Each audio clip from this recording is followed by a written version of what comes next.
신부전이라고 하면은 우리가 앞서 제가 얘기했다시피 온몸으로 가는 전신순환이 있을 수 있고요. 그 다음에 폐로 가는 폐순환 두 가지가 있을 수 있습니다. 우신부전이라는 것은 폐순환이 문제가 되어서 생기는 그런 우신부전이고요. 좌신부전이라는 것은 우리의 온몸, 즉 전신순환이 잘 되지 않는 경우에 생기는 것이 좌신부전입니다. 그래서 거기에 따른 증상이 약간 차이가 날 수 있습니다. 우신부전의 경우에는 부종이라든가 그 다음에 복수, 피로감과 전신쇠약이 생길 수가 있는데 주로 전신에서 들어오는 혈액을 받지를 못하게 되면은 혈액이 우리 온몸에 저류를 하게 됩니다. 즉 부종이 나타나게 되는 것이 우신부전의 특징이고요. 좌신부전의 증상은 조금 다릅니다. 우리가 흔히 얘기하는 신부전이 되게 보면 좌신부전이에요.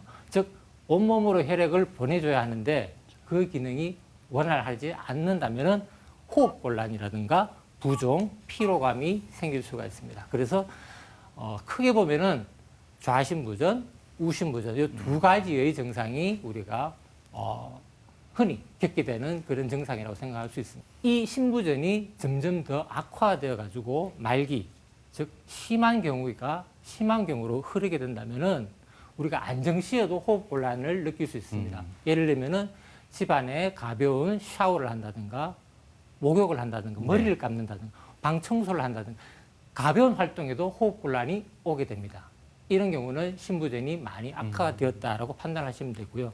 특히 누워서 주무실 적에는 우리가 등이 바닥에 놓이게 되면 폐가 가장 밑쪽에 놓이게 됩니다. 온몸에서 혈액이 먼저 폐순환 쪽으로 들어오기 때문에 이 폐순환에서 전신 쪽으로 혈액이 나아가지를 못하게 되면은 우리가 흔히 겪게 되는 이제 누워서 주무시다가 숨이 차서 자꾸 깨게 됩니다. 즉 누우면은 숨이 차고 앉아 있으면 조금 편한 이런 이제 안정시의 호흡곤란이 생길 수가 있습니다.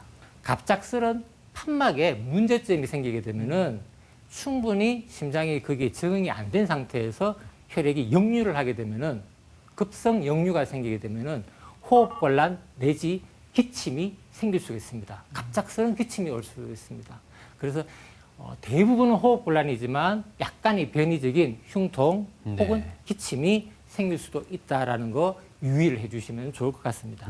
그리고 우신부전에 있어서는 특히 이제 부종이라든가 이런 것들이 하지 쪽에서부터 먼저 생기게 됩니다.